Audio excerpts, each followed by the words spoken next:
Everyone, welcome back to my YouTube channel. So हम some basic concept of chemistry के बारे में discuss कर रहे थे, जहाँ पे हम नंबर ऑफ मोल्स निकालना सीख रहे थे। और हमने देख लिया था नंबर ऑफ मोल्स को मास से कैसे निकालते हैं, नंबर ऑफ पार्टिकल से कैसे निकालते हैं, और हमने गैस के लिए भी देख लिया था। ये दोनों हमारे यूज होते हैं फॉर लिक्विड एंड सॉलिड के लिए। एंड हमने गैस के लिए भी वॉल्यूम ऑफ गैस से भी हमने, और एसटीपी पे हमने बोला था, ये हमने गैस के लिए बोला था, ये हम नंबर ऑफ मोल्स हमने निकालना सीख लिए थे। ठीक है, बिल्कुल सीख लिए थे। अब मैं थोड़ा सा आपको ये बता दूं, मैंने वॉल्यूम ऑफ गैस एसटीपी मैंने कवर कर दिया था, लेकिन मैंने ये नहीं बताया था कि इसको याद कैसे रखना है फॉर्मूले को। ठीक है, तो हम वैसे ही करेंगे। एक तरफ वॉल्यूम ऑफ गैस लिखेंगे, ठीक है, एट एसटीपी, और दूसरी तरफ हम लिख लेंगे नंबर ऑफ मोल्स। ठीक है, अब जस्ट हम देखते हैं कि जब भी हम volume of gas eight STP से हमने नंबर ऑफ मोल्स निकालने होते हैं, तो हम क्या करते हैं, डिवाइड कर देते हैं, डिवाइड बाय 22.7। और अगर हमने नंबर ऑफ मोल्स से वॉल्यूम निकालना है तो मैं मल्टीप्लाई करूंगी 22.7 से, हम ऐसे कर देंगे। तो इस तरह से हम इसको रिमेंबर कर सकते हैं, बहुत हेल्पफुल है न्यूमेरिकल्स पर्पज से। जैसे हम एक एग्जाम्पल भी देख लेते हैं, क्वेश्चन देख लेते हैं एक, ठीक है, that is 11.2 litre CO2 gas eight STP is given. ये हमें दी हुई है। ठीक है, हमने क्या करना है, हमें बोला है फाइंड नंबर ऑफ मोल्स।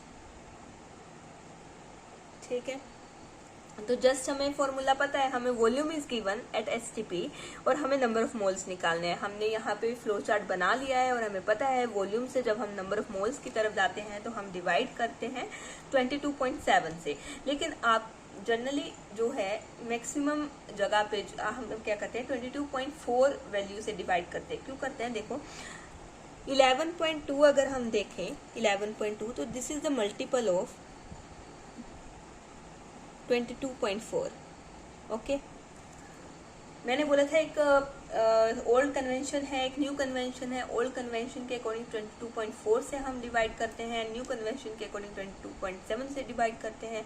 तो जब भी हमें क्वेश्चन में 22.4 की मल्टीपल मिल जाते हैं, जैसे 11.2 या इसका भी हाफ कर दे 5.6 इस तरह से, तो हम क्या करेंगे, हम 22.4 को यूज करेंगे।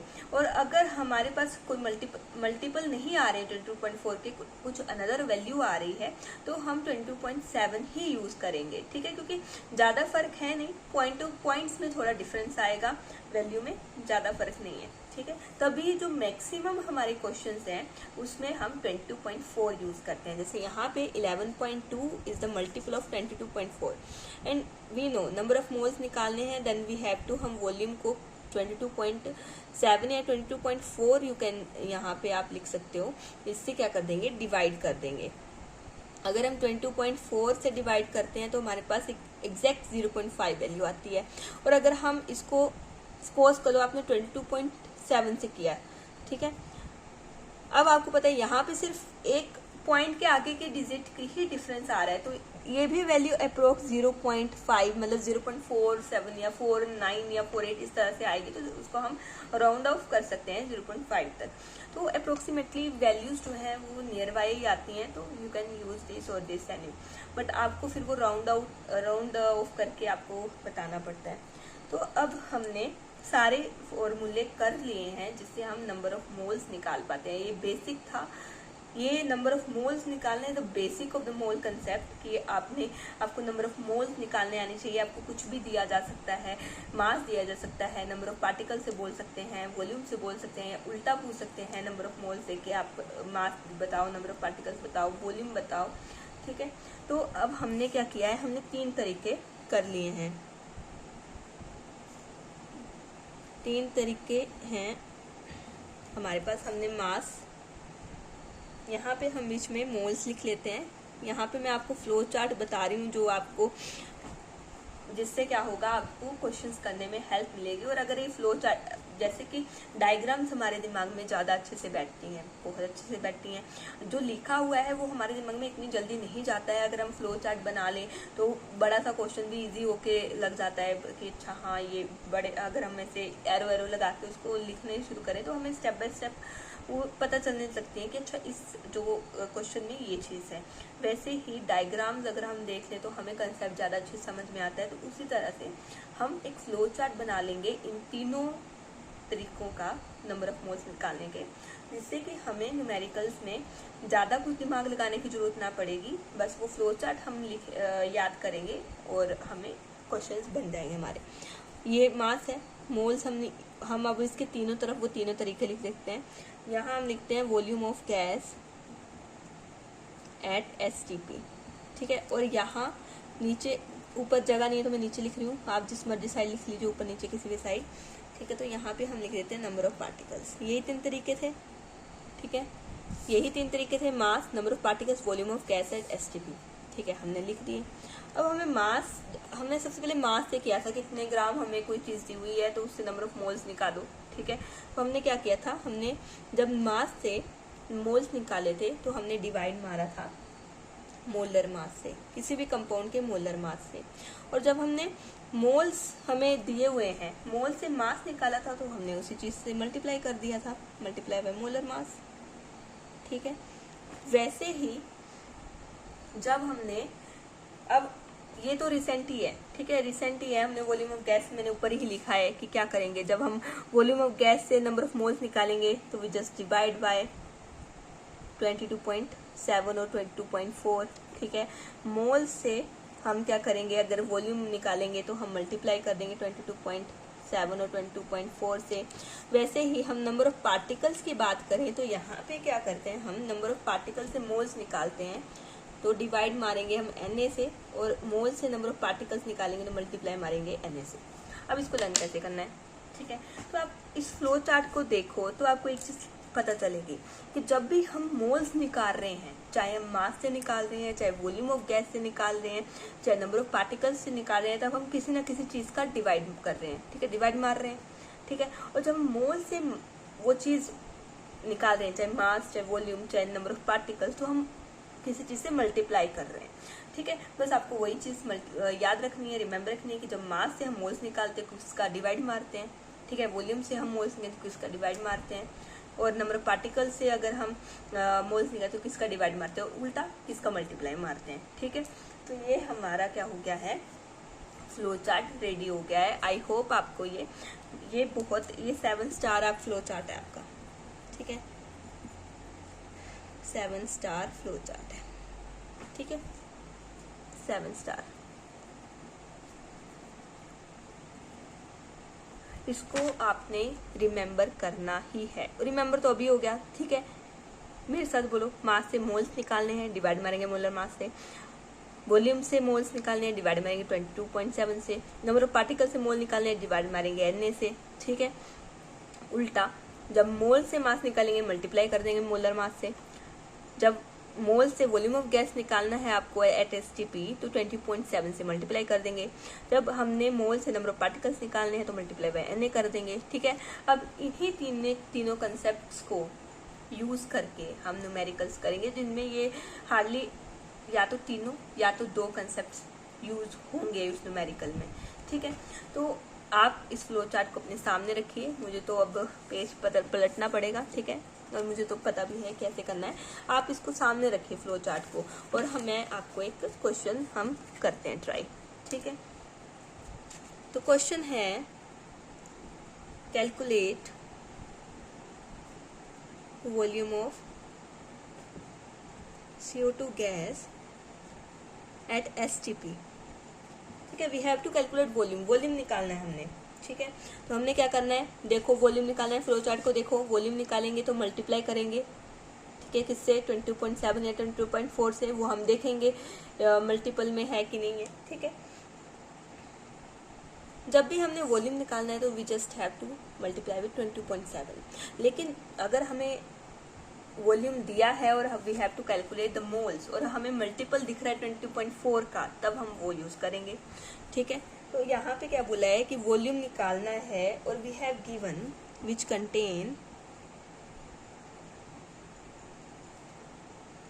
10 Na ऑक्सीजन एटम। ठीक है, तो क्वेश्चन क्या है, क्वेश्चन हमें बोला है कि हमें वॉल्यूम निकालना है गैस CO2 गैस का। कहाँ पे? STP पे। STP की कंडीशन क्या होती है, क्या होती है? कोई भी पर्टिकुलर एक फिक्स टेम्परेचर और 1 बार आपका प्रेशर। ठीक है, यही होता है, ऑब्वियसली यही होता है। ठीक है, तो अब आप पॉज कर लीजिए वीडियो को और इस क्वेश्चन को ट्राई करिए, क्योंकि पहले भी मैंने न्यूमेरिकल वाला थोड़े से कराए हैं न्यूमेरिकल, तो इसको आप ट्राई करिए, मैं आपको इसको करा के देती हूँ। ठीक है, तो यहाँ पे क्या है, हम CO2 मॉलिक्यूल की बात कर रहे हैं। ठीक है, CO2 मॉलिक्यूल में अगर मैं बोलूँ तो 1 कार्बन एटम है एंड 2 ऑक्सीजन एटम है, राइट। ठीक है, और हमें कितने दिए हुए हैं? 10 Na ऑक्सीजन एटम। ठीक है, मतलब एक CO2 में 1 मॉलिक्यूल CO2, ठीक है, या 1 मोल और 1 मोल CO2, तो क्या होगा?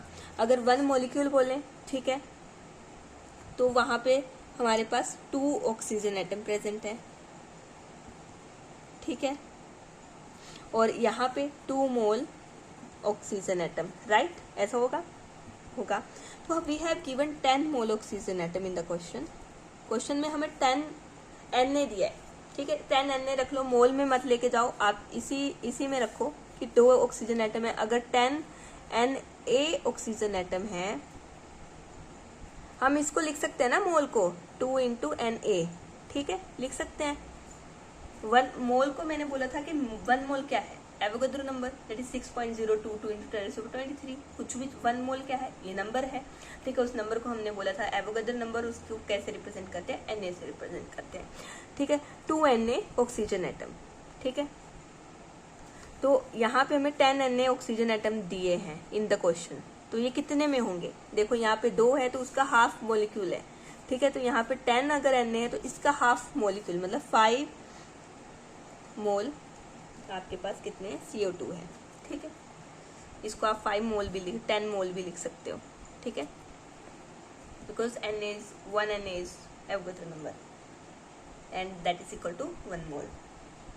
तो ठीक है, हमारे पास ये देखो यहाँ पे क्वेश्चन कितना सिंपल हो गया है कि हमने जस्ट यहाँ से ये किया कि मॉलिक्यूल में देखा कितने ऑक्सीजन एटम हैं, तो एक मॉलिक्यूल में 2 ऑक्सीजन एटम हैं, मतलब एक मोल में 2 Na ऑक्सीजन एटम हुए। ठीक है, तो 10 Na ऑक्सीजन एटम हमारे उसके हाफ मतलब 5 मोल में हो और CO2 में हो जाएंगे। तो यहाँ पे हमारे पास ये नंबर ऑफ मोल्स आ चुके हैं। यहाँ से हम क्या करेंगे, हमें पता है नंबर ऑफ मोल से जब हम वॉल्यूम ऑफ गैस निकालते हैं, फ्लो चार्ट देखो, मल्टीप्लाई मारते हैं 22.7 से, तो हम मल्टीप्लाई कर देंगे। ठीक है, तो कितना आएगा? ये अप्रोक्सीमेटली अगर देखें 113.5 लीटर CO2 गैस हमारी एट STP आ जाएगी। ठीक है, अब यहाँ पे कुछ मल्टीपल का खेल नहीं था, 22.4 के मल्टीपल का खेल नहीं था, तो हमने जस्ट 22.7 से मल्टीप्लाई मार दिया। ठीक है, तो अब हमारा नेक्स्ट हम एक और न्यूमेरिकल कर लेते हैं। ठीक है, न्यूमेरिकल की जितनी ज़्यादा प्रैक्टिस करोगे उतना आपको फ़ायदा मिलेगा। ठीक है, तो हमारे पास क्वेश्चन है, ध्यान से सुनना। Calculate the number of atoms in 90.8 litre SO3 at STP। We have given the volume. सबसे पहले आप देखो दिया क्या है, हमें वॉल्यूम दिया है एट STP। ठीक है, which is equal to 90.8 litre. हमें क्या निकालना है? हमें नंबर ऑफ पार्टिकल्स निकालने हैं। ठीक है, और अब आप देखो फ्लो चार्ट को देखो, मैं फ्लो चार्ट ही दिखा देती हूँ कि हमें वॉल्यूम दिया है और हमें क्या है, ये निकालना है। तो मतलब हमने कैसे जाना है, हम सबसे पहले ऐसे जाएंगे, रास्ता देखो, ऐसे जाएंगे, रास्ता देखना है आपने, ऐसे मोल्स पे पहुंचे, मोल्स से नंबर ऑफ पार्टिकल ऐसे, मतलब आपको ये वाला रास्ता चूज करना है। सबसे पहले आप डिवाइड मारोगे 22.7 से। ठीक है, एंड देन आप फिर मल्टीप्लाई मारोगे Na से, जो आंसर आएगा उसको। ठीक है, तो हम करके देखते हैं। हमारे पास क्या है, हम नंबर ऑफ मोल्स निकाल लेते हैं। 90.8 ओवर 22.77 ने डिवाइड मार दिया, नंबर ऑफ मोल्स आ जाएंगे which is approximately 4 mole SO3। ठीक है, अब हमने जस्ट क्या करना है, मल्टीप्लाई बाय Na। हम इसको क्या कर देंगे, मल्टीप्लाई बाय Na कर देंगे। ठीक है, लेकिन ये SO3 के मोल है, हमें किसके बोले हैं, calculate the number of atom. तो एक मोल में कितने एटम्स हैं, मतलब एक मोल में अगर इसको रुको 4 मोल SO3 आ गए। अब एक मोल में कितने एटम्स हैं, 4 मोल एटम्स हैं। ठीक है, एक S है, 1 S है और 3 ऑक्सीजन है, 4 मोल एटम्स हो गए। ठीक है, तो हमारे पास कितने, अब हमने क्या करना है, 4 मोल में कितने हुए, 4 × 4 और इंटू Na। ठीक है, तो 16 Na आपके टोटल नंबर ऑफ एटम्स हुए। ठीक है, ये अगर हमें एक का पूछते, अगर हमें यहाँ पे क्वेश्चन ऐसा भी आ सकता है, ये तो टोटल पूछे, अगर हमें यहाँ पे क्वेश्चन ये आता कि ऑक्सीजन के बताओ नंबर ऑफ ऑक्सीजन एटम्स। ठीक है, total number of oxygen atoms in 4 mole SO3। तो वही हमें पता है एक मोल में 3 ऑक्सीजन एटम्स हैं। ठीक है, 4 मोल में कितने हो जाएंगे, 4 × 3 × Na, इतने ऑक्सीजन एटम हो जाएंगे। ठीक है, समझ गए। ठीक है, तो इस तरह के क्वेश्चन आपको काफी पूछे जाएंगे। आपको बस ये फ्लो चार्ट याद रखना है और आपको बस रास्ता देखना है कैसे जाना है।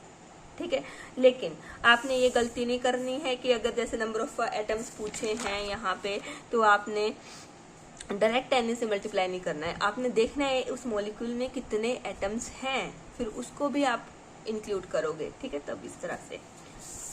ठीक है, और यहाँ पे अगर सल्फर एटम पूछ लिए तब आप पोस्ट करो और बताओ। अब हमें पता है 1 मोल में कितने, 1 सल्फर एटम है। ठीक है, 4 मोल में कितने हो जाएंगे, 4 हो जाएंगे, 4 Na हो जाएंगे एटम्स। कौन से, सल्फर एटम, ये ऑक्सीजन एटम हो गए। ठीक है, समझ गए।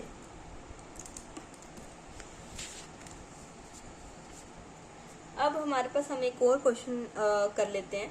ठीक है, जो बहुत इंपॉर्टेंट है, उसमें आप गलती करोगे ही करोगे, मेरी गारंटी है, क्योंकि वो फ्लो में हमने अच्छा STP नाम सुना होता है, क्या STP पे ये फॉर्मूला लगाना होता है। ठीक है, तो हम STP पढ़ते हैं क्वेश्चन में और हम लगा देते हैं, हम एक चीज ध्यान नहीं रखते, वो मैं अभी आपको बताऊंगी। क्वेश्चन देखो आप कि कैलकुलेट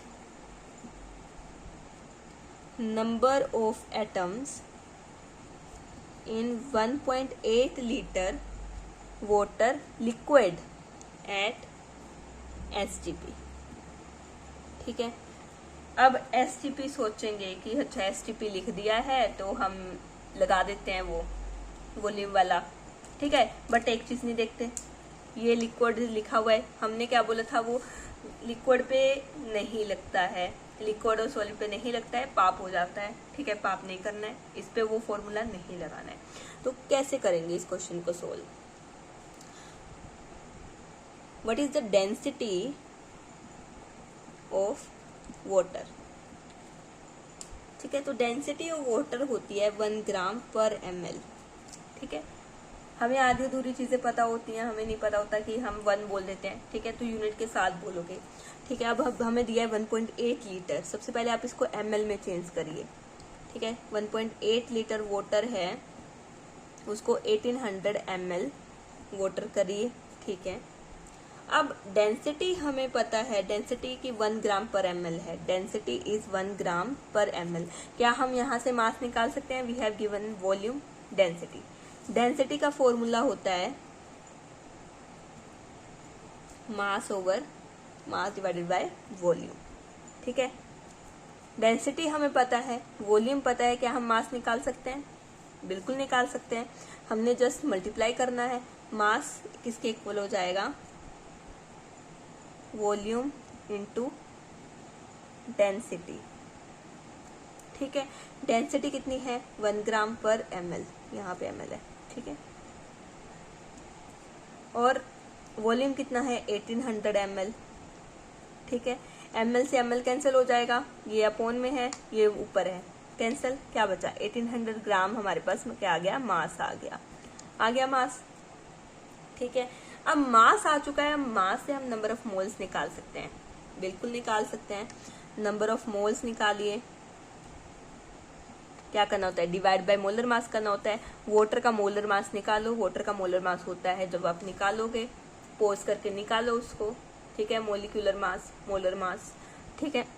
तो वो क्या होता है 18, तो हम इस गिवन मास को 18 से क्या कर देंगे, डिवाइड कर देंगे, तो हमारे पास 100 मोल्स आ जाएंगे, ठीक है।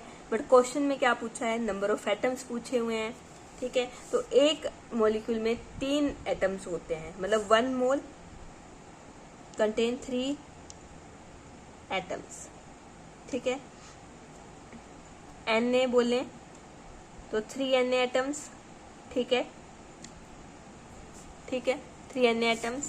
और हमारे पास कितने मोल्स आ गए, 100 मोल्स, तो इसमें कितने होंगे 3 Na इंटू 100, ठीक है, ये हो गया।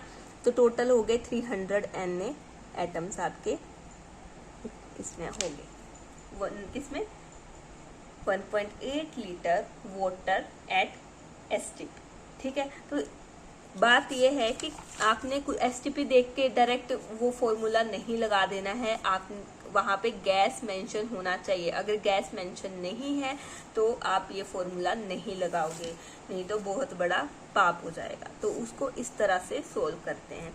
अगर देखो वाटर की तो सबको पता होती है, अगर डेंस कुछ ऐसा कंपाउंड दे दिया है तो डेंसिटी वहां पे मेंशन करी होगी, ठीक है, ऐसी कोई बात नहीं है। तो यहाँ पे हमारा नंबर ऑफ मोल्स का जो है निकालने का हो गया, हर तरह के हमने न्यूमेरिकल्स कर लिए, ठीक है। तो अब हमारा नेक्स्ट जो टॉपिक है वो है कैलकुलेट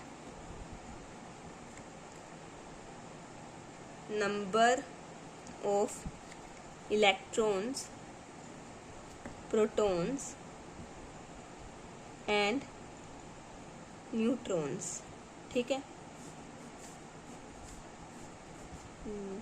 बिल्कुल। तो ये निकालने के लिए सबसे पहले एक नोटेशन होती है जिसमें हम किसी भी एटम को रिप्रेजेंट करते हैं, हमें वो पता होनी चाहिए कि हम कैसे रिप्रेजेंट करते हैं। x इसके ऊपर a लगाते हैं, नीचे इसके z लगाते हैं, ठीक है। सुपरस्क्रिप्ट में हम ऊपर a लगाएंगे, सबस्क्रिप्ट में हम z लगाएंगे। तो अब ये z एंड a है क्या, x तो कोई भी एटम है, कोई भी एलिमेंट है, ठीक है। z होता है एटॉमिक नंबर, एटॉमिक नंबर किसके इक्वल होता है, इलेक्ट्रॉन के इक्वल होता है कि प्रोटॉन के इक्वल होता है। तो आज से दिमाग में बैठा लो कि नंबर ऑफ प्रोटॉन के इक्वल होता है एटॉमिक नंबर, मतलब एटॉमिक नंबर हो गया नंबर ऑफ प्रोटॉन्स के इक्वल, ठीक है। तो अच्छा क्वेश्चन आएगा। तो इलेक्ट्रॉन के इक्वल कब होगा, इलेक्ट्रॉन, अब देखो हमारे पास क्या होते हैं, 2 तरह की चीजें होती हैं, एक न्यूट्रल एटम होता है और एक आयन होता है, ठीक है, आयन्स होते हैं, 2 चीजें होती हैं। आयन्स में क्या होता है, या तो इलेक्ट्रॉन बाहर जाता है या इलेक्ट्रॉन अंदर आता है, तब आयन बनता है, ठीक है, मतलब इलेक्ट्रॉन कम ज्यादा हो सकता है, ठीक है, आयन्स में। तो आयन्स में एटॉमिक नंबर जो है वो इक्वल होता है नंबर ऑफ प्रोटॉन्स के, इसमें इलेक्ट्रॉन्स के इक्वल नहीं होगा। लेकिन न्यूट्रल एटम की बात करें तो इसमें नंबर ऑफ प्रोटॉन और नंबर ऑफ इलेक्ट्रॉन की, इसमें क्या होगा, नंबर ऑफ प्रोटॉन और नंबर ऑफ इलेक्ट्रॉन क्या होंगे, इक्वल होंगे, ठीक है। जितने प्रोटॉन होंगे उतने इलेक्ट्रॉन होंगे, कोई कम ज्यादा नहीं होगा। तो हम ये लिख सकते हैं कि न्यूट्रल एटम जो है उसमें एटॉमिक जो नंबर है वो होता है नंबर ऑफ प्रोटॉन्स के इक्वल, और इक्वल होता है नंबर ऑफ इलेक्ट्रॉन्स के इक्वल भी, ठीक है। न्यूट्रल एटम है, न्यूट्रल एटम वो होगा जिसमें कोई चार्ज नहीं होगा, ठीक है। अब जेड तो समझ गए हम, ठीक है, जेड तो बिल्कुल समझ गए। तो एटॉमिक मास, अब ए क्या है, ए को बोलते हैं एटॉमिक मास, ठीक है। जो किसके इक्वल होता है, एटॉमिक मास इक्वल होता है number of proton plus number of neutrons के, ठीक है, इसके इक्वल होता है। अब यहाँ पे बहुत बड़ा गड़बड़ी है। गड़बड़ी क्या है कि मास की बात कर रहे हैं तो कायदे से ये जो मास है वो mass of proton and mass of neutron के इक्वल होना चाहिए, ठीक है। तो क्या होता है, तो हमारे पास जैसे हम एग्जांपल ले लें, हम कार्बन 612 का एग्जांपल ले लें, तो यहाँ पे 12 क्या है, एटॉमिक मास है, ठीक है, एटॉमिक मास हो गया ये 12। तो यहाँ पे अगर हम देखें तो यहाँ पे 6 प्रोटॉन है प्लस 6 न्यूट्रॉन्स हैं, ठीक है, प्रोटॉन्स हैं और 6 न्यूट्रॉन्स हैं, तो ये 12 एटॉमिक मास हम बोल देते हैं। लेकिन हमें पता है ये जो 12 है एटॉमिक मास हमने सबसे पहला लेक्चर में पढ़ा है कि वो AMU में होता है, ठीक है,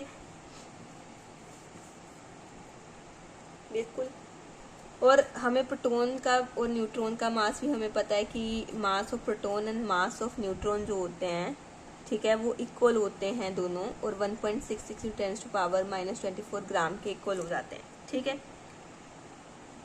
और इसी को हमने क्या बोला था, इसी को हमने AMU बोल दिया था, ठीक है। तो हम यहाँ पे क्या फॉर्मूला जनरली ये 1 AMU है, तो फॉर्मूला क्या बना, देखो इस फॉर C612 के लिए ये हमने ये लिखे हैं, तो यहाँ पे फॉर्मूला बना 6 × mass of proton plus 6 × mass of neutron, वो एटॉमिक मास के इक्वल हुआ, ठीक है। तो मास ऑफ प्रोटॉन जो और मास ऑफ न्यूट्रॉन को उसको हमने 1 AMU बोला है, ठीक है, वो 1.66 × 10⁻⁻24 ग्राम है और उसी को हमने 1 AMU बोला है, तो हम ये लिख सकते हैं,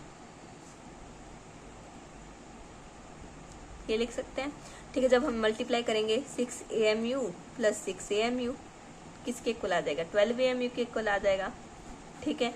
तो वही हम यहाँ पे मेंशन करते हैं। तो हम अपने रिमेंबर के लिए, अपने इजीपन के लिए हमने एक ट्रिक बना ली है कि जो एटॉमिक मास है वो number of proton plus number of neutron के इक्वल है।